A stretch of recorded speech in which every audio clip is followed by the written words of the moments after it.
एक उम्मीद सुनहरे ख्वाबों की जो आपने देख रखे हैं अपने बच्चों के लिए, सुनहरे कल की सूरत में। उस सुनहरे कल के लिए हम संवारते हैं आपके बच्चों का मुस्तकबिल। यूनिक ग्रुप ऑफ इंस्टीट्यूशन गुज़िश्ता 33 वर्षों से दिखा रहा है रास्तों को मंजिल, उम्मीद को रोशनी, इल्म से अमल की रवायत, बच्चों के रोशन मुस्तकबिल का ज़ामिन।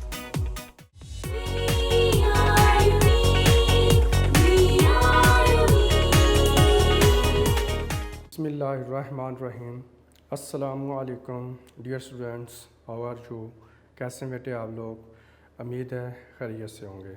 आपका मैथमेटिक्स टीचर गुलजार अहमद लेक्चर नंबर 35 के साथ हाज़िर है। जी बेटे, इससे पहले लेक्चर नंबर 34 में हमने एक्सरसाइज 3.1 को कंप्लीट कर लिया था और उम्मीद है कि आपने बेटा अच्छे तरीके से उसकी प्रैक्टिस भी कर ली होगी। ठीक है, तो आज बेटा हमने जो शुरू करना है, नेक्स्ट हमारा टॉपिक है, नेक्स्ट एक्सरसाइज है 3.2 और उसमें यूनिट नंबर 3 में एक्सरसाइज 3.2 है और इसमें बेटा 2 कॉन्सेप्ट डिस्कस किए गए हैं। और वो कॉन्सेप्ट क्या हैं? वो कॉन्सेप्ट हैं बेटा वेरिएशन के बारे में। ठीक है, तो वेरिएशन किससे हम कहते हैं? ये बेटा चेंज होती है। पहले आप समझ लें, फिर मैं आपको उसके रिलेटेड जो है वो कुछ मटेरियल जो है वो दिखा दूंगा। ठीक है जी, तो ये बेटा हमारे पास है कि वेरिएशंस क्या होती हैं। तो सबसे पहले आपसे बेटा पूछा जा सकता है एमसीक्यूज़ की फॉर्म में कि वेरिएशन की कितनी टाइप्स होती हैं। There are 2 types of variation और नंबर 1 उसे हम कहते हैं डायरेक्ट वेरिएशन होती बेटा, और उसके बाद जो दूसरी टाइप है हम उसे बोलते हैं ये इन्वर्स वेरिएशन है। इन्वर्स वेरिएशन होती है और ये दोनों ही बेटा एक्सरसाइज 3.2 में डिस्कस किए गए हैं। ठीक है, तो डायरेक्ट वेरिएशन को आप डायरेक्टली प्रोपोर्शनल के नाम से भी बेटा जानते हैं। ठीक है, और इस तरह से इन्वर्स वेरिएशन को इन्वर्सली प्रोपोर्शनल के नाम से भी बेटा जानते हैं। ठीक है, तो डायरेक्ट वेरिएशन में अगर आप देखें तो क्या होता है डायरेक्ट वेरिएशन में, तो आज पहले हम फोकस करेंगे, आज का जो हमारा जो कह लें कि टॉपिक है वो डायरेक्ट वेरिएशन के बेटा रिलेटेड है।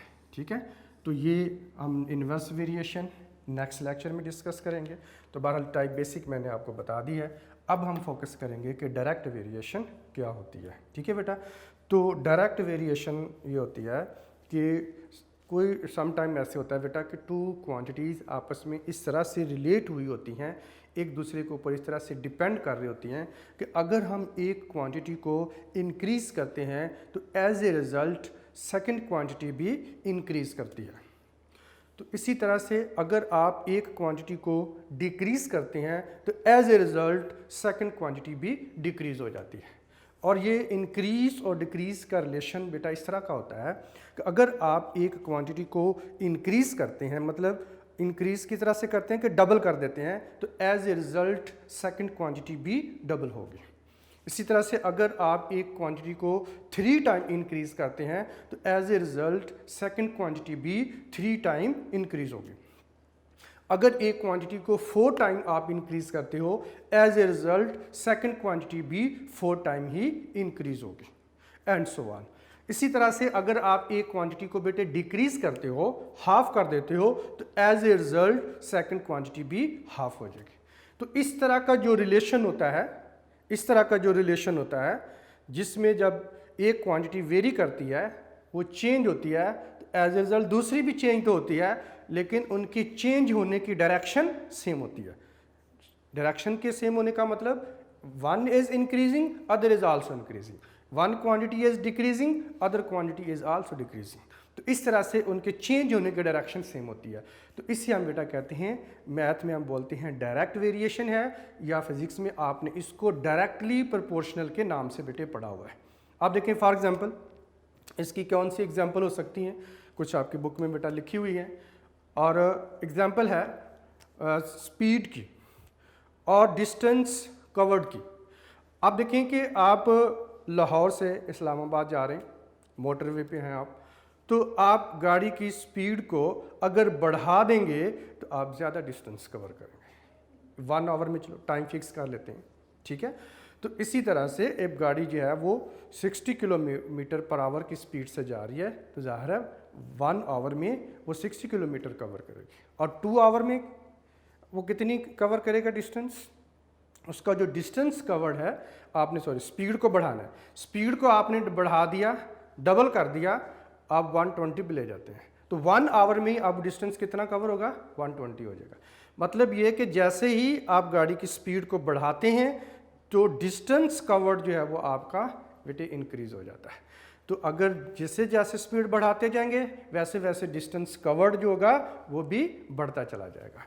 तो इस तरह से हम कह सकते हैं कि स्पीड और डिस्टेंस कवर्ड ये दोनों क्वांटिटीज़ आपस में रिलेटेड हैं, और इस तरह से रिलेटेड हैं कि अगर स्पीड के बढ़ाने से और डिस्टेंस कवर्ड भी बढ़ जाता है तो हम ये कहते हैं कि ये डायरेक्टली प्रोपोर्शनल की एग्जांपल है। इसी तरह से आप ये कह सकते हैं नंबर ऑफ मैन या number of workers and their work done. आप नंबर ऑफ वर्कर्स को बढ़ा दें तो उनका जो वर्क डन होगा वो भी बढ़ जाएगा। तो इसी तरह से ज़ाहिर है सिंपल सी बात है, काम करने वाले ज़्यादा लोग होंगे तो उनका किया हुआ काम भी ज़्यादा हो जाता है। तो इस तरह से ये भी जो हमारे पास बेटा एग्जांपल है वो डायरेक्टली प्रोपोर्शनल की एग्जांपल में आता है, डायरेक्ट वेरिएशन में आता है।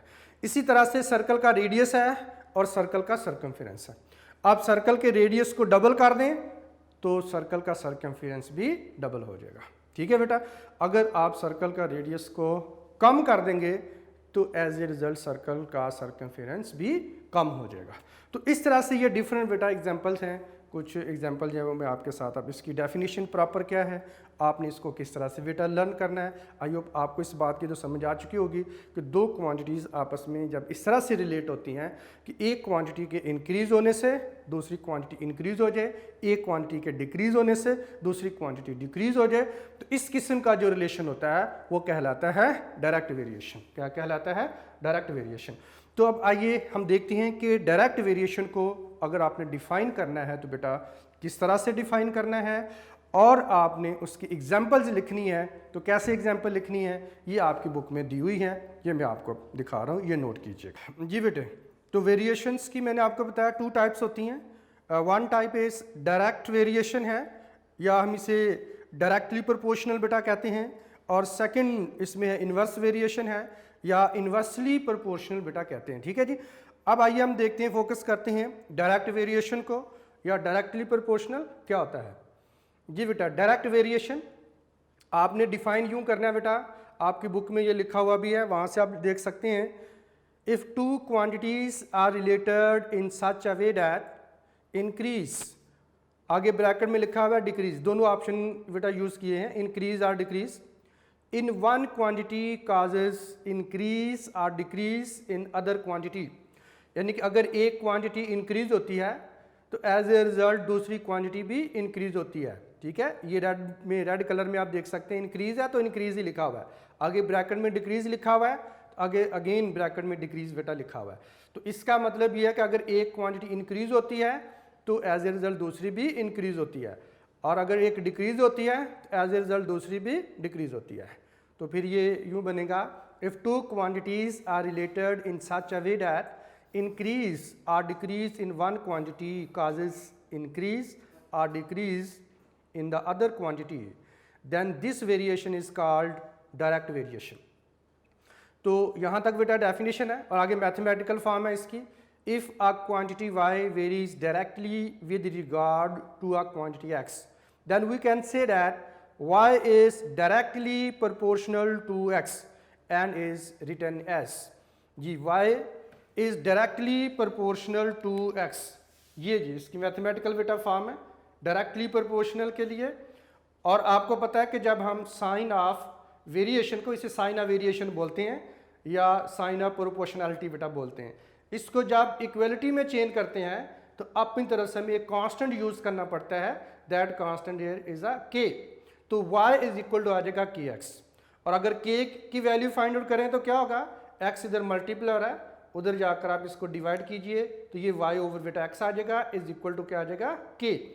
और k यहाँ पे ये कंडीशन है कि कांस्टेंट नंबर है लेकिन k 0 नहीं होगा, ठीक है, नॉन जीरो कांस्टेंट बेटा नंबर है, ठीक है।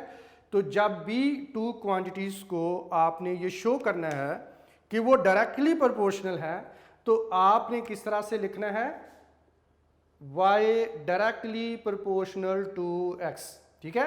अब इससे जब इक्वेशन बनानी है, इस साइन ऑफ प्रोपोर्शनैलिटी को आपने चेंज कर देना होता है साइन ऑफ इक्वलिटी में, और फौरन आप एक कांस्टेंट लगाते हैं, यहाँ पे k यूज़ करेंगे पूरे चैप्टर में, और उसके साथ आप लगा देंगे वेरिएबल x। तो इस तरह से हमारे पास एक इक्वेशन डेवलप हो जाती है, ठीक है जी बेटा। तो आई होप आपको डेफिनेशन की समझ आ गई होगी बेटा, और उसको मैथमेटिकली किस तरह से हम लिखते हैं इसका भी पता चल चुका होगा, ठीक है। तो उसके बाद अब देखते हैं कि इसकी एग्जांपल्स। बोर्ड के क्वेश्चन में बेटा ये डायरेक्ट वेरिएशन का क्वेश्चन जो है वो कई दफ़ा पूछा जा चुका हुआ है एज ए शॉर्ट क्वेश्चन, तो आपने इसको बेटा बहुत अच्छे तरीके से प्रिपेयर करना है, ठीक है। अब ये क्वेश्चन भी आपसे पूछा जा सकता है कि right the examples of direct variation. कुछ एग्जांपल, 2 एग्जांपल आपकी बुक में लिखी हुई हैं और कुछ बेटा मैंने आपके लिए और लिखी हैं। अब देखिए नेक्स्ट हमारे पास है एग्जांपल्स ऑफ डायरेक्ट वेरिएशन। तो एग्जांपल्स ऑफ डायरेक्ट वेरिएशन में जी बेटा, faster the speed of car longer the distance it cover. तो ये अभी आपके सामने बेटा मैंने डिस्कस भी किया कि अगर कार की स्पीड ज़्यादा होगी तो वो ज़्यादा डिस्टेंस कवर करेगी, अगर स्पीड को कम कर देंगे तो डिस्टेंस कवर्ड भी कम होगा। तो इस तरह से स्पीड और डिस्टेंस कवर ये बेटा डायरेक्ट वेरिएशन की एग्जांपल बन जाती है, ठीक है जी। उसके बाद है number 2, smaller the radius of circle smaller the circumference is. ये सेकंड एग्जांपल है जो आपकी बुक में बेटा लिखी हुई है, एज इट इज़ मैंने आपके लिए नोट की है। तो सर्कल का रेडियस जो होता है और सर्कल का सर्कमफ्रेंस जो होता है, इनका आपस में रिलेशन डायरेक्ट वेरिएशन का बेटा होता है। और अगर आप रेडियस को डबल कर देंगे, इंक्रीज कर देंगे, तो सर्कमफ्रेंस भी डबल होगा, इंक्रीज होगा। अगर आप बेटा रेडियस को डिक्रीज कर देंगे, स्मॉलर बना देंगे, तो उसका सर्कमफ्रेंस भी स्मॉलर बन जाएगा। इस तरह से radius and circumference of circle दोनों डायरेक्ट वेरिएशन की एग्जांपल बेटा बनती हैं। नेक्स्ट है number of workers and their work done. अगर नंबर ऑफ वर्कर्स हैं उनको आप इंक्रीज कर देंगे, बढ़ा देंगे, तो उनका वर्क डन भी डेफिनेटली बढ़ जाएगा। अगर आप नंबर ऑफ वर्कर्स को कम कर देंगे तो देयर वर्क डन भी कम हो जाएगा, रिड्यूस हो जाएगा, ठीक है। तो इस तरह से number of workers and their work done ये भी एग्जांपल होगी डायरेक्ट वेरिएशन की। उसके बाद है एक और एग्जांपल जो बहुत सिंपल सी है, आप बेटा इजीली अंडरस्टैंड कर सकते हैं, नंबर ऑफ बुक्स। जी, number of books and their net cost. तो जाहिर है अगर आप किसी शॉप पे जाते हैं, आपने मैथ की एक बुक जो है वो परचेज की है, से आपने 50 रुपीज़ दिए। अब अगर आप 2 बुक लेंगे तो आपको 100 पे करने पड़ेंगे। आपने नंबर ऑफ बुक को डबल कर दिया तो उसकी जो आप उसकी कॉस्ट है टोटल जो आप पे कर रहे हैं वो भी डबल हो जाएगी। इस तरह से जितनी ज़्यादा बुक्स आप लेंगे उतने बेटा उनकी कॉस्ट भी बढ़ती जाएगी, जितनी कम बुक्स लेंगे तो उतनी उनकी कॉस्ट भी कम हो जाएगी। तो इस तरह से number of books and their net cost जो है ये भी डायरेक्ट वेरिएशन की एग्जांपल बेटा बनती है। तो इसी तरह से बेटा लोअर क्लासेस में आप डायरेक्ट वेरिएशन में और भी एग्जांपल जो है वो पढ़ चुके हैं। तो अगर आपको इसके अलावा कोई एग्जांपल आती हो तो वो भी बेटा आप इसमें कोड कर सकते हैं। इसमें एटलीस्ट 2 एग्जांपल्स आपको आती होनी चाहिए, जिसमें से फर्स्ट 2 आपकी बुक में ऑलरेडी लिखी हुई हैं, ठीक है जी बेटा। अब आइए हम क्वेश्चंस की तरफ आते हैं कि डायरेक्ट वेरिएशन के क्वेश्चन को किस तरह से सॉल्व किया जाता है। जी बेटे, अब हम देखते हैं क्वेश्चन नंबर 1 है, डायरेक्ट वेरिएशन के क्वेश्चन को बेटा किस तरह से सॉल्व किया जाता है। बड़े बेटा केयरफुली आपने इसको देखना है। If y varies directly as x and y is equal to 8 when x is equal to 2, find y in term of x, number 1। Number 2, y when x is equal to 5 and x when y is equal to 28। तो ये बेटा जी इस तरह से हमारे पास जो है वो क्वेश्चन एक गिवन है और इसमें रिलेशन हमें बेटा y और x का दिया हुआ है, ठीक है। तो if y varies directly as x, यानी y और x का बेटा रिलेशन है। अब उसके बाद क्या किया है कि y और x दोनों की वैल्यू हमें बताई गई है। उसके बाद फिर हमें आगे पूछा गया कि ये हमें फाइंड आउट करके बताएं, x फाइंड आउट करें, y फाइंड आउट करें और y की वैल्यू बेटा हमने बतानी है, ठीक है। अच्छा, इसमें बेटा बेसिकली ये है कि इस क्वेश्चन के 3 बेटा मेजर पोर्शन होते हैं। फर्स्ट ऑफ ऑल आपने देखना है कि आपको 2 वेरिएबल्स का 3 वेरिएबल्स का सम टाइम आगे जाकर आप देखेंगे रिलेशन बताया जाता है। यहाँ पे आपको 2 वेरिएबल का रिलेशन बताया जाएगा। जितने वेरिएबल का रिलेशन होगा उतने वेरिएबल की वैल्यू भी आपको बताई जाएगी। ये दूसरा पार्ट होगा। तीसरे पार्ट में फिर कुछ वैल्यू हमें बता के और कुछ वैल्यू हमसे पूछी जाएगी। ठीक है, तो ये तीनों पार्ट आपने आइडेंटिफाई करने हैं। जी आप देखें किस तरह से बेटा होगा जी इसका सॉल्यूशन है। तो सबसे पहले तो आपने दोनों वेरिएबल का रिलेशन बेटा आपने लिखना है। ठीक है, वो क्या है, y varies directly as x, यानी हम इसे यूं कह सकते हैं y डायरेक्टली वेरीज है तो y directly proportional to x। तो इस तरह से ये एक पार्ट बेटा हमारे पास आ जाता है जो आपने रिलेशन इसका बना लेना है। ठीक है जी, अब उसके बाद आपने आइडेंटिफाई करना है कि ये 2 वेरिएबल का रिलेशन है, 2 क्वांटिटीज का रिलेशन है, इन दोनों की वैल्यू भी क्वेश्चन के अंदर आपको गिवन होगी। अब देखिए y की वैल्यू बेटा कितनी बताई है 8। अब लिख लें y इज इक्वल टू 8 और when x is equal to 2 तो यहाँ पे लिख लेंगे x इज इक्वल टू 2। तो इस तरह से ये हमारे पास सेकंड पार्ट भी कंप्लीट हो जाएगा। ठीक है, अब थर्ड पार्ट में जो हमारे पास ये बेटा पूछे हुए हैं कि y इन टर्म ऑफ आपने x निकालना है, y की वैल्यू आपने निकालनी है। तो ये बेटा हमारे पास आगे 3 पार्ट्स हैं जिनके हमने आंसर फाइंड आउट करके बताने। नंबर 1 y की वैल्यू बतानी है और ये होगी इन टर्म ऑफ x। नंबर 2 हमने बेटा जी y की वैल्यू बतानी है कितनी होगी और उसके लिए हमें x की वैल्यू बताएगी कितनी 5 होगी।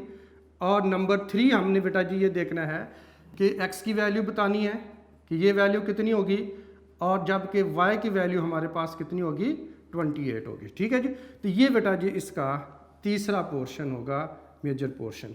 और आमतौर पर थर्ड पार्ट में एक वेरिएबल की वैल्यू बताकर दूसरे की पूछ लेते हैं, लेकिन इस क्वेश्चन में उन्होंने 3 पार्ट्स बेटा हमसे पूछे हुए हैं। ठीक है, तो अब आइए इसका सॉल्यूशन आगे फर्दर आपने कहाँ कैसे शुरू करना है। तो सबसे पहले आपने ये जो 2 क्वांटिटीज़ का रिलेशन होगा जो आपने आइडेंटिफाई कर लिया है वहाँ से आपने बेटा शुरू करना है। ठीक है जी, यहाँ से तो आ जाएगा y directly proportional to x।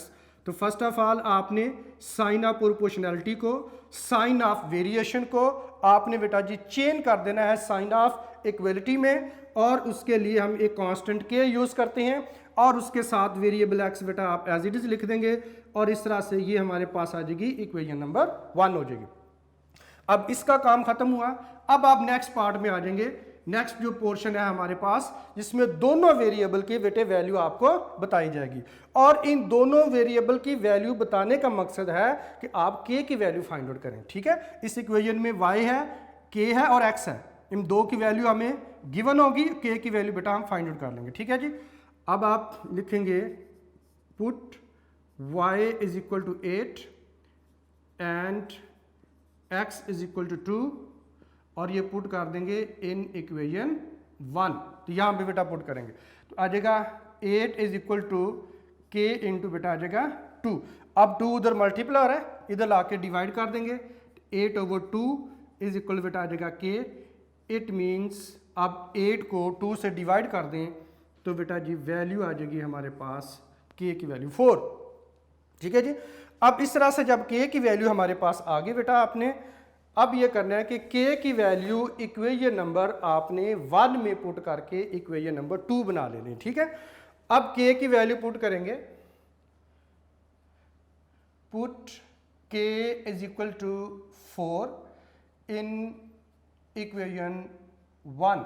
तो ये इक्वेशन 1 में बेटा आपने पुट कर देनी। ठीक है जी, तो ये इक्वेशन 1 ये थी, तो ये मेरे पास आ जाएगी y इज इक्वल टू, अब इस k की जगह पे आप लगा देंगे 4 और साथ बेटा आ जाएगा x और ये हमारे पास आ जाएगी इक्वेशन नंबर 2। अब आपने इस तरह से बेटा इक्वेशन नंबर 2 डेवलप कर लेनी है। हर क्वेश्चन में आपने k की वैल्यू पुट करके इक्वेशन नंबर 1 में तो बेटा आपने इक्वेशन नंबर 2 बनानी है। ठीक है जी, कुछ क्वेश्चन ऐसे होते हैं जिसमें के की वैल्यू और यहाँ से वेरिएबल की वैल्यू डायरेक्ट भी पुट हो जाती है, लेकिन वो नहीं आपने करना। आपने इसी प्रोसीजर को, इसी आपने बेटा कंसेप्ट को फॉलो करना है।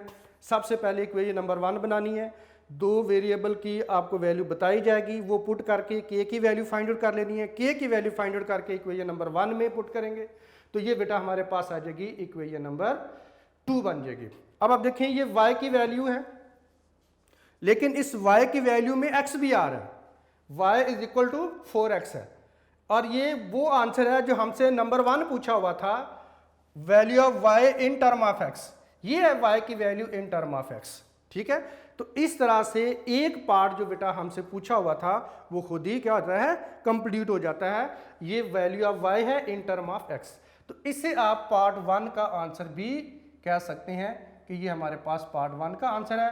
Put k is equal 4 in equation 1, जैसे वैल्यू पुट की तो ये हमारे पास y की वैल्यू आ जाती है, लेकिन y की वैल्यू में x भी मौजूद है, इसे हम कहते हैं value of y in term of x। Clear होगी बात। अब आ जाए पार्ट 2 की तरफ, यहाँ पे आ जाए जी। नंबर 2, अब आपने क्या करना है जी बेटा, y की वैल्यू फाइंड आउट करनी है, तो आप लिखेंगे to find y, y find करने के लिए put x is equal to 5 और इन इक्वेशन 2, तो इस इक्वेशन 2 में x की वैल्यू बेटा आप 5 पुट कर देंगे। ये बेटा आ जाएगा y is equal to 4 into x की जगह क्या है 4 एज इट इज आएगा, x की जगह 5 पुट कर देंगे। ठीक है, तो y इज इक्वल टू 4 को 5 से मल्टीप्लाई किया तो आ जाएगा 20। तो इस तरह से y की वैल्यू बेटा हमारे पास कितनी आ जाएगी, 20 आ जाएगी। ठीक है जी। अब नंबर 3 पे आ जाए, जो हमसे पूछा हुआ है x की वैल्यू फाइंड आउट करनी है, y की वैल्यू 28 है, आप लिखेंगे to find x put y is equal to 28 in equation 2, equation 2 में बेटा पुट कर देंगे। ठीक है जी। अब आप देखें ये हमारे पास था y is equal to 4x था जी, तो y की जगह बेटा आ जाएगा 28 और इज इक्वल टू 4x। अब 4 इधर मल्टीप्लायर है, दूसरी तरफ आप शिफ्ट करेंगे तो बेटा 4 से इसको डिवाइड कर देंगे। अब 4 को 4 से डिवाइड किया तो हमारे पास कितना आ जाता है जी 1, और 28 को 4 से डिवाइड कर देंगे तो कितना आ जाएगा 7 आ जाएगा। तो आप इसे यूं लिख सकते हैं बेटा, it mean x is equal to और 28 ओवर आ जाएगा 4, इसे आप कट कर लें 7 आ जाएगा, तो x की वैल्यू बेटा जी कितनी आ जाएगी 7 आ जाएगी। तो इस तरह से हमने x की वैल्यू 7 फाइंड आउट कर लिया, जबकि y हमें 28 दिया हुआ था। तो इस तरह से बेटा ये क्वेश्चन नंबर 1 कंप्लीट हो जाता है, जिसमें हमें 3 वैल्यू पूछी गई थी, एक y in term of x, वो भी इक्वेशन नंबर 2 है बेटा। नंबर 2 y की वैल्यू जब x 5 है तो 20 होगी, और उसके बाद y की वैल्यू 28 है तो x की कितनी होगी, x की वैल्यू फिर बेटा कितनी होगी 7 होगी। ठीक है, तो इस तरह से ये हमारे पास क्वेश्चन नंबर 1 कंप्लीट होता है। ठीक है बेटा जी। बेटा अब हम देखते हैं जी क्वेश्चन नंबर 2 है बेटा हमारे पास। क्वेश्चन नंबर 2 में है if y directly varies with x।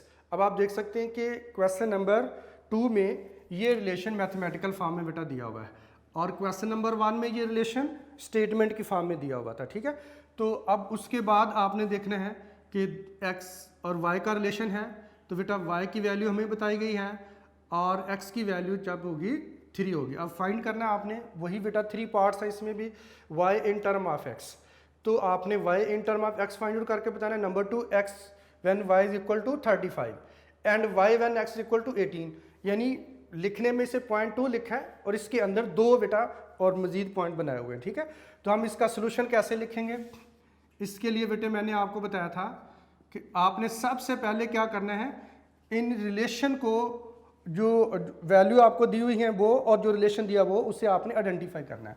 तो रिलेशन हमें बेटा दिया हुआ है y directly varies with x, yes, तो ये रिलेशन दे दिया। अब उसके बाद x और y का रिलेशन है, तो x और y की वैल्यू भी लाजमी गिवन होगी, तो ये y इज इक्वल टू बेटा आ जाएगा 7 और x इज इक्वल टू बेटा आ जाएगा 3। तो इस तरह से क्वेश्चन के अंदर जिन 2 वेरिएबल का रिलेशन था उन 2 वेरिएबल की वैल्यू भी आ गई। अब उसके बाद आ जाए थर्ड पार्ट है, हमसे पूछा क्या गया हुआ है। नंबर 1 आप इसे बेटा करेंगे, ये हमसे पूछा हुआ है y in term of x, और नंबर 2 इसके बेटा आगे फर्दर आप कह सकते हैं 2 पार्ट बनाए हुए उन्होंने, x की वैल्यू कितनी होगी और जब हमें y इज इक्वल टू दिया हुआ है 35, तो इस तरह से ये हमारे पास आ जाएगा।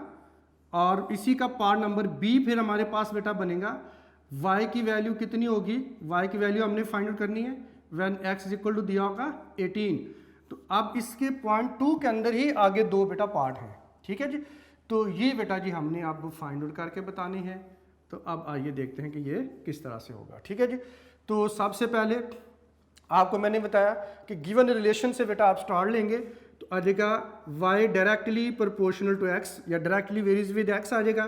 तो y is equal to sign of variation को इक्वलिटी में चेंज कर देंगे और बेटा आगे साथ कांस्टेंट से मल्टीप्लाई कर देंगे वेरिएबल को, और ये हमारे पास आ जाएगी इक्वेशन नंबर 1 होगी, ठीक है बेटा। अब आपने k की वैल्यू फाइंड आउट करने के लिए ये वैल्यू पुट कर देनी है, ठीक है। अब लिखेंगे put y is equal to 7 and x is equal to 3 in equation 1। तो ये बेटा आ जाएगा हमारे पास 7 इज इक्वल टू k और इनटू आ जाएगा 3, x की जगह 3 आ गया। अब बेटे आ जाएगा 7, 3 उधर मल्टीप्लाई हो रहा है, इधर ला के बेटे हम इसको डिवाइड कर देते हैं। तो इस तरह से हमारे पास k की वैल्यू आ जाएगी 7/3 आ जाएगी, ठीक है बेटे। अब आपने ये वाली वैल्यू पुट करनी है इक्वेशन नंबर 1 में। तो आइए देखते हैं इक्वेशन नंबर 1 में कैसे बेटा पुट होगी। और इसे आप लिखेंगे put k is equal to 7/3 in equation 1। तो ये बेटा जी हमारे पास आ जाएगा, क्योंकि y is equal to kx था तो y इज इक्वल टू 7/3 साथ x आ जाएगा और ये इक्वेशन नंबर 2 होगी। आप देख सकते हैं ये बेटा वेरिएबल y की वैल्यू है लेकिन इसकी वैल्यू में x भी आ रहा है, इसे हम बोलते हैं value of variable y in term of x। तो ये हमारे पास जो पहला पार्ट बेटा बनता है y in term of x, ये उसका बेटे आंसर भी बनता है, इसलिए हम इसे पॉइंट 1 का नाम दे सकते हैं, ठीक है जी। तो आंसर 1 आ गया। अब आंसर 2 में 2 पार्ट हैं बेटा हमारे पास। अब पहले पार्ट ए का आंसर निकालते हैं जिसमें हमसे पूछा होगा कि x की वैल्यू फाइंड आउट करें जब y 35 होगा। तो हम ये लिख सकते हैं to find x put y is equal to 35 in equation 2। Equation 2 में यहाँ पर बेटा पुट कर देंगे, ठीक है जी। तो अब ये बेटा आ जाएगा हमारे पास y की जगह पे आप पुट कर दें 35 आ जाएगा इज इक्वल टू 7/3 है बेटा, और x की वैल्यू बेटे हमने फाइंड आउट करनी है। तो इस तरह से ये हमारे पास ये आ जाएगा, ठीक है जी। अब ये 3 बेटा इधर हो रहा है डिवाइड, उधर जाके हो जाएगा मल्टीप्लाई। हम लिखेंगे 35 और इनटू आप इसे 3 लिख लें। अब 7 इधर x के साथ मल्टीप्लाई रहा है, उधर जाकर बेटे क्या हो जाएगा डिवाइड हो जाएगा और इज इक्वल टू x हमारे पास वेरिएबल x की वैल्यू आ जाएगी। अब इसे हम सिंप्लीफाई करते हैं बेटे, 7 को 7 से डिवाइड किया 1 आ जाएगा और 35 को 7 से डिवाइड कर देंगे तो बेटा 5 आ जाएगा। अब ये हमारे पास 5 है, 5 इंटू 3 कितना होता है 15, तो आ जाएगा 15 इज इक्वल टू x होगा, या हम इसे लिख सकते हैं x इज इक्वल टू 15। ये बेटा हमारे पास वेरिएबल x की वैल्यू आ जाती है, ठीक है जी। अब उसके बाद हम आते हैं इसी के पार्ट बी में, और पार्ट बी में हमसे जो बेटा पूछा हुआ है, और पार्ट बी में हमसे पूछा हुआ है कि y की वैल्यू बताइए कितनी है जब x की वैल्यू 18 होगी, ठीक है। तो हम लिखेंगे to find y put x is equal to 18 in equation 2। Equation 2 में बेटे यहाँ पर पुट कर देंगे, ठीक है। तो आ जाएगा y इज इक्वल टू 7/3 है, तो बेटे x की जगह पे हम क्या पुट कर देंगे 18 आ जाएगा हमारे पास, ठीक है। इनटू लगा ले इस तरह से। अब 3 को 3 से डिवाइड किया तो कितना आ जाएगा बेटे 1 आ जाता है। 18 को 3 से डिवाइड करोगे तो 6 आ जाएगा, तो y इज इक्वल टू आ जाएगा 7 इंटू 6 बेटा आ जाएगा, ठीक है जी। 7 को 6 से मल्टीप्लाई किया तो आ जाएगा 42। तो इस तरह से हमारे पास y की बेटा वैल्यू आ जाती है 42। तो बिल्कुल बेटा क्वेश्चन नंबर 1 की तरह है। आई होप आपको इसकी समझ आ चुकी होगी, ठीक है बेटे। ओके जी, अब हम बढ़ते हैं जी नेक्स्ट क्वेश्चन नंबर 3 की तरफ। जी बेटा क्वेश्चन नंबर 3 में आ जाए। क्वेश्चन नंबर 3 में if r directly varies with t, r बेटे 5 है, टी 8 दिया हुआ है, तो find equation connecting are and t, यानी कि आप आर की वैल्यू फाइंड आउट करेंगे in term of t. Also find r when t is equal to 64 है, एंड टी की वैल्यू फाइंड करनी है when r is equal to 20 है। जी बेटा सोल्यूशन में सबसे पहले आपने रिलेशन लिख लेना है, फिर दोनों वेरिएबल की बेटा वैल्यू आ जाएंगी, फिर उसके बाद जो हमने फाइंड आउट करना है उसके आप डिफरेंट पॉइंट्स बना के बेटा लिख सकते हैं। ठीक है जी, तो ये इसी से बेटा आपने रीराइट कर लेना है। ठीक, अब आइए सोल्यूशन है, तो r directly proportional to t है, तो आर इज इक्वल बेटा आ जाएगा के टी, और ये आ जाएगी इक्वेशन नंबर 1 आ जाएगी। अब आप इसमें पुट कर देंगे, put r is equal to 5, यहाँ से वैल्यू पुट कर देंगे, and t is equal to 8 in equation 1। तो ये बेटा जी आ जाएगा मेरे पास 5 के है, और टी की जगह बेटा आ जाएगा 8। ठीक है जी, अब 8 उधर मल्टीप्लाई हो रहा है, इधर ला के डिवाइड कर देंगे, तो के की बेटा वैल्यू हमारे पास आ जाएगी 5/8। अब ये 5/8 को आप पुट कर देंगे इक्वेशन नंबर 1 में, तो हमारे पास बेटा जी फिर बनेगा put k is equal to 5/8 in equation 1। तो ये बेटा जी हमारे पास आ जाएगा जो r is equal to K T था, वो आ जाएगा r is equal to 5/8 T आ जाएगा, और इस तरह से हमारे पास ये बन जाएगी इक्वेशन नंबर 2। और ये equation of R and T या equation connecting are and T, वो ये बेटा नंबर 1 आंसर भी बन जाता है। ठीक है, जो ये कहा हुआ है find equation connecting are and T, वो ये इक्वेशन है जो कि आर और टी को आपस में क्या कर रही है, कनेक्ट कर रही है। ठीक है बेटा, अब आ जाए सेकंड पार्ट में। तो सेकंड पार्ट में हमसे कहा गया है आर फाइंड आउट करें, तो हम लिखेंगे to find r put t is equal to 64 और in equation number 2, equation number 2 में यहाँ पे बेटा पुट कर देंगे। ठीक है, तो आर की बेटे वैल्यू फाइंड आउट करनी है, आर एज इट इज रहेगा, तो ये आ जाएगा 5/8 है, तो टी की जगह पे बेटा हमारे पास आ जाएगा 64 आ जाएगा। ठीक है जी, अब आपने ये बेटा जी करना है, आपने 64 को और 8 को आपस में डिवाइड कर लेना है। ठीक है, 8 को 8 से डिवाइड किया 1, 64 को किया तो कितना आ जाएगा, 8 आ जाएगा। अब r इज इक्वल टू हमारे पास आ जाएगा 5 × 8 and r is equal to होगा 40। तो इस तरह से r की वैल्यू बेटा आ जाएगी 40 आ जाएगी। ठीक है जी, अब पार्ट नंबर हमारे पास है 3। तो पार्ट 3 में आपने ये करना है कि t की वैल्यू फाइंड आउट करनी है, r की वैल्यू बेटा 20 दी हुई है, तो हम लिखेंगे to find t put r is equal to 20, और कहाँ पर पुट करना है जी, इन इक्वेशन 2, पुट इक्वेशन 2 में बेटा यहाँ पर आपने कर देना। ठीक है, और ये हमारे पास था r is equal to 5/8 t था, तो t फाइंड करना है, r की जगह बेटा आ जाएगा 20, तो यह आ जाएगा 5/8 और साथ यहाँ पे आ जाएगा t। अब ये 8 इधर डिवाइड हो रहा है, उधर जाकर हो जाएगा मल्टीप्लाई, 20 इंटू बेटा आ जाएगा 8। अब इधर 5 मल्टीप्लाई हो रहा है, उधर जाके हो जाएगा डिवाइड, इज इक्वल टू आ जाएगा t। अब 5 को 5 से डिवाइड कर दे 1 आ जाएगा, और बेटा 20 को 5 से डिवाइड किया तो 4 आ जाएगा। तो अब हमारे पास आ जाएगा t इज इक्वल टू 4 × 8 और t इज इक्वल बेटा आ जाएगा 32। तो इस तरह से ये हमारे पास बेटा t की वैल्यू भी आ जाती है। ठीक है, तो क्वेश्चन नंबर 3 कंप्लीट हुआ। आई होप आपको इसकी समझ आ गई होगी। जी बेटे नेक्स्ट है हमारे पास क्वेश्चन नंबर बेटे 4। If r directly varies with t square and r is equal to 8 when t is equal to 3, find r when t is equal to 6। जी बेटा इसका सोल्यूशन हमने कैसे निकालना है जी, बहुत सिंपल है बेटा, और ये शॉर्ट क्वेश्चन में बेटे पूछा जा सकता है। तो r directly varies with T square. ठीक है जी, तो ये हमारे पास रिलेशन बेटा आ गया, और सेकंड पोर्शन में आपने आइडेंटिफाई कर लेना है r की वैल्यू 8 है और t की वैल्यू बेटा कितनी दी हुई है 3। तो इस तरह से ये हमारे पास जो है वो आपने सेकंड पार्ट में दोनों वेरिएबल की वैल्यू ले लेनी है, और थर्ड पार्ट में जो हमसे फाइंड r की वैल्यू बेटा हमसे पूछी हुई है when t is equal to 6 और t की वैल्यू जो है वो 6 हो गई है। ठीक है बेटे, अब आइए देखते हैं। तो आपने साइन ऑफ प्रोपोर्शनैलिटी को बेटे चेंज करना होता है सबसे पहले साइन ऑफ इक्वलिटी में। तो इस यहाँ पे इक्वल आ जाएगा, के साथ आ जाएगा टी स्क्वेयर और ये आ जाएगी इक्वेशन नंबर 1 आ जाएगी। ठीक है, अब आप इसमें वैल्यू पुट कर देंगे और put r is equal to 8 and t is equal to 3 और in equation 1।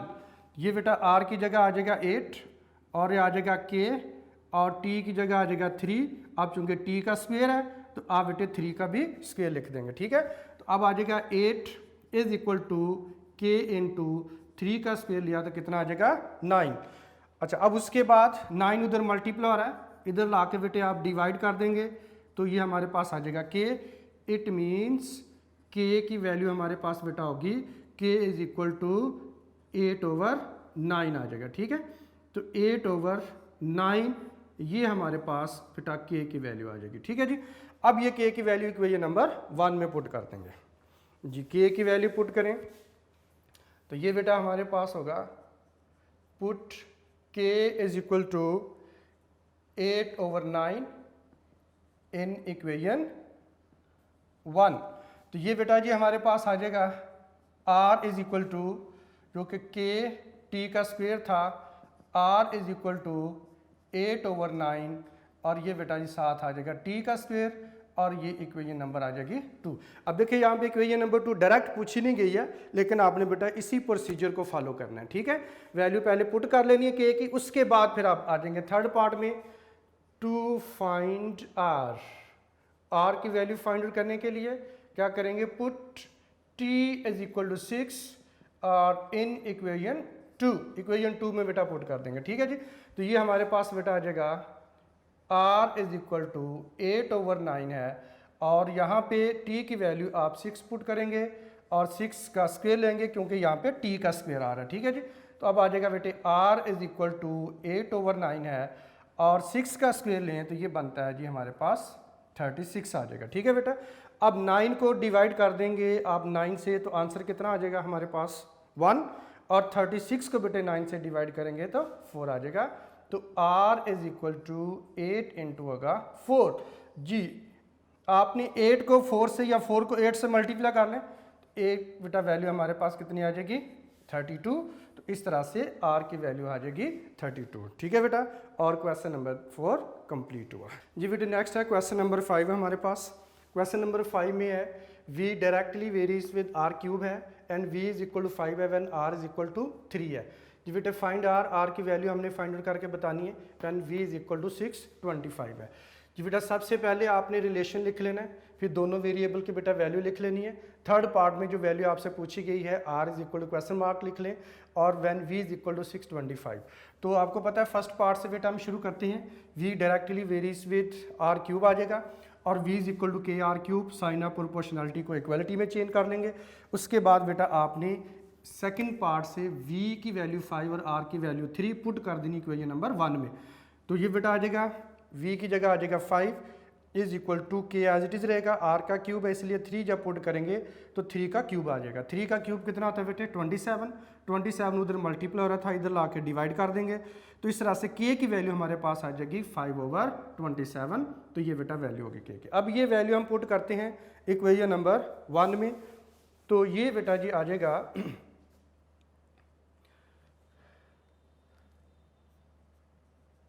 Put k is equal to ये हमारे पास आ जाएगा 5/27 और इन इक्वेशन 1। तो ये बेटा इक्वेशन 1 हमारे पास है।